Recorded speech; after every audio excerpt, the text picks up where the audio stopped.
Hello everyone, आज मैं बनी चीज़ बंस। बिना मैदा बिना आटे के सिर्फ सूजी से तैयार किए गए हैं। और देखिए, प्रेस कर रही हूँ तो वापस आ रहे हैं। इतने स्पॉन्जी की लगता ही नहीं कि ये घर पे बने हैं। तो चलिए शुरू करते हैं ये रेसिपी। तो बंस बनाने के लिए ले रही हूँ मैं यहाँ पर 2 कप सूजी। आप कोई भी सूजी ले सकते हो, चाहे मोटी हो या बारीक। हमें इसे एकदम फाइन पाउडर बनाना है। अब इस सूजी को मिक्सर जार में डाल देते हैं। इसका एकदम फाइन पाउडर बनाएंगे।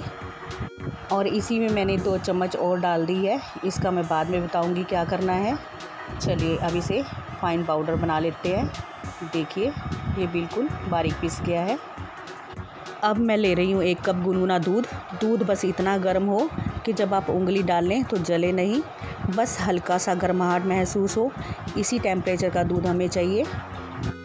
अब इस गुनगुने दूध को मैं एक बड़े कप में डाल देती हूँ। साथ ही इसमें डालेंगे 1 टीस्पून एक्टिव ईस्ट और साथ ही इसमें डाल देंगे 1 टीस्पून चीनी। अब इसे अच्छे से मिक्स कर लेते हैं और इसी से हमारे बंस सॉफ्ट और फ्लफ़ी बनेंगे। अब इसे ढककर 10 से 15 मिनट के लिए रख देते हैं ताकि ईस्ट अच्छे से एक्टिव हो जाए और दूध में हल्का सा झाग दिखने लगे। और देखिए, 15 मिनट हो चुके हैं। इसमें अच्छी झाग बन चुकी है। अब पिसी हुई सूजी को एक मिक्सिंग बाउल में डाल देते हैं। देखिए, बिल्कुल पाउडर जैसा हो गया है। बस इसी से हमारा अब डो बनेगा। इस मिक्सचर में से 2 चम्मच के करीब सूजी पाउडर मैं अलग निकाल रही हूँ। आगे जाके हमें इसकी ज़रूरत पड़ने वाली है। अब मैं यहाँ पर डाल रही हूँ 1 छोटा चम्मच नमक। नमक हमें कम ही डालना है। अब इसे अच्छी तरह से मिक्स कर लेते हैं।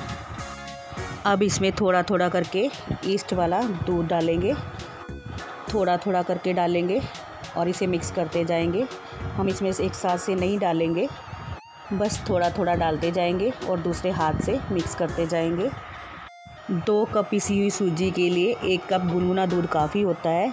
और हाँ, अगर आप चाहें तो इस स्टेज पर थोड़ा मिल्क पाउडर भी डाल सकते हैं। बस ध्यान रहे, अगर मिल्क पाउडर डाल रहे हैं तो आप दूध की जगह गुनगुना पानी यूज़ करेंगे। देखिए, इसमें पूरा कप दूध का लग गया है। अब इसे अच्छे से मिक्स कर लेते हैं। ये आपको लग रहा होगा कि ये चिपचिपा है, बस घबराए नहीं, ये बिल्कुल अच्छे से सेट हो जाएगा। अब इसे 15 मिनट के लिए ढक कर रख देंगे ताकि सूजी दूध को अच्छे से सोख कर ले और मिक्सचर सेट हो जाए। 15 मिनट हो गए हैं और देखिए सूजी कितनी अच्छी से फूल गई है। अब इसी के साथ इसमें मैं डाल रही हूँ 2 बड़े चम्मच कुकिंग ऑयल।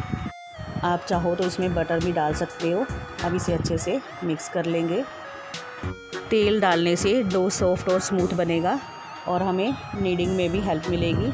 इससे हमारे हाथ चिपकेंगे नहीं। अब इसे मैं किसी शीट पर निकाल रही हूँ। मैंने एक साफ़ शीट ली है और उस पर हल्का सा स्प्रिंकल कर देते हैं सूजी का पाउडर जो हमने बचा के रखा था। इसमें डाल देते हैं हमारा सूजी का मिक्सचर। अब इस डो को नीड करेंगे। मुझे यहाँ पर परेशानी हो रही थी, शीट थोड़ी खिसक रही थी, इसलिए अब मैं इसे डायरेक्ट किचन शेल्फ पे ही नीड कर रही हूँ। इस डो को तब तक गूंदना है जब तक ये बिल्कुल स्मूथ ना हो जाए और चिपकना बंद ना कर दे, तब तक इसे नीड करते रहेंगे। इस प्रोसेस में 7 से 8 मिनट तक लग सकते हैं। और देखिए, ये एकदम स्मूथ होता जा रहा है और अभी ये चिपक भी नहीं रहा है। और देखिए, डो कितना स्मूथ और सॉफ्ट तैयार हो गया है, बिल्कुल चिपक भी नहीं रहा है। अब मैं ले रही हूँ एक बाउल। इसमें हल्का सा ऑयल लगा देंगे ताकि डो चिपके नहीं। और इस स्मूथ डो को बाउल में रखकर अच्छी तरह से कवर करेंगे और इसे एक गर्म जगह पर 1 घंटे के लिए फर्मेंटेशन के लिए रखेंगे ताकि डो डबल हो जाए और फ्लफ़ी बने। वैसे भी आजकल बहुत गर्मी है तो डो को फर्मेंट होने में ज़्यादा देर नहीं लगेगी। अब इसे अच्छे से कवर कर देते हैं और 1 घंटे के लिए मैं इसे माइक्रोवेव में रख रही हूँ। धीरे धीरे ईस्ट अपना काम करेगा और डो में एक नेचुरल सॉफ्टनेस आ जाएगी। यही स्टेज होती है जहाँ से बन की सॉफ्टनेस शुरू होती है, इसलिए इस प्रोसेस को पेशेंटली पूरा होने देना चाहिए। चलिए, अब 1 घंटा हो चुका है। चलिए अब इसे निकाल लेते हैं और चेक करते हैं। और देखिए, डो कितनी अच्छी तरह से फूल गया है, साइज़ में भी बिल्कुल डबल हो चुका है। और सबसे प्यारी बात, ऊपर देखिए कितनी सुंदर जाली आई है। इसका मतलब ईस्ट ने परफेक्ट काम किया है और बंस बनने के लिए बिल्कुल रेडी है। और देखिए, इसमें कितनी अच्छे से हवा भर गई है। अब इस डो को वापस बाउल से निकाल लेते हैं। देखिए अब ये बिल्कुल भी हाथ से चिपक नहीं रहा है। और बस 1-2 मिनट के लिए और नीड करेंगे ताकि इसकी सारी हवा निकल जाए और डो बिल्कुल स्मूथ और रेडी हो जाए। अब इस डो को 2 बराबर हिस्सों में डिवाइड कर लेते हैं। मैंने नाइफ़ पर थोड़ा सूजी पाउडर लगा लिया है ताकि डो चिपके नहीं और कट बिल्कुल स्मूथ हो। एक हिस्से को साइड पे रख देते हैं और दूसरे को रोल करेंगे। अब मैंने वापस से फिर से वही शीट बिछा ली है और इस पर सूजी पाउडर स्प्रिंकल किया है।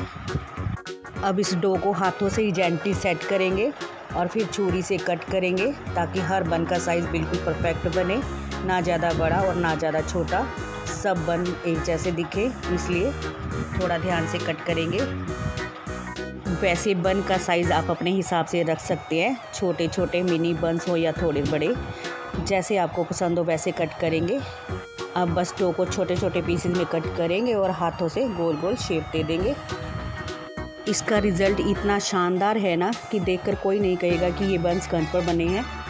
सॉफ्टनेस, टेक्सचर, शेप सब कुछ बिल्कुल बेकरी स्टाइल है और वो भी बिना मैदा के। ये बस एक बार मेरी बात मानकर ये रेसिपी ज़रूर ट्राई करके देखिए, आपको भी लगेगा कि हाँ घर पर भी बिल्कुल बेकरी जैसा सॉफ्ट और स्पॉन्जी चीज़ घर पे बन सकता है। बस इसी तरह सेकंड वाले पार्ट को भी कट कर लेंगे और गोल गोल शेप दे देंगे। और देखिए 2 कप सूजी से total 15 soft cute buns ready हो जाएंगे। और आज मैं इन्हें माइक्रोवेव में बेक करने वाली हूँ। तो मैंने बेकिंग ट्रे को अच्छे से ऑयल से ग्रीस कर लिया है। अब इसे साइड पे रख देते हैं और यहाँ पर मैं ले रही हूँ चीज़। इसे छोटे छोटे टुकड़ों में काट लेंगे। आज मैं चीज़ बन बना रही हूँ तो मैं इन्हें बन्स के अंदर स्टफिंग करूँगी। आपके पास मोज़रेला चीज़ पड़ी हो आप वो भी यूज़ कर सकते हैं।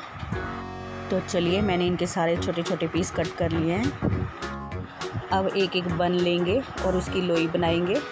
लोई बड़े आराम से हाथ से ही बन जाएगी। अब इसमें चीज़ का टुकड़ा रखेंगे और इसे अच्छे से टाइट से सिक्योर कर लेंगे ताकि चीज़ बाहर ना आए। और बस अब इसे अच्छे से सिक्योर करके इसे राउंड शेप दे देंगे और बेकिंग ट्रे पर थोड़े थोड़े गैप में रखते जाएंगे ताकि जब ये राइज़ करें तो एक दूसरे से चिपके नहीं और शेप भी बिल्कुल परफेक्ट आए। बस अब मैं इन बन्स को अच्छे से लॉक कर रही हूँ।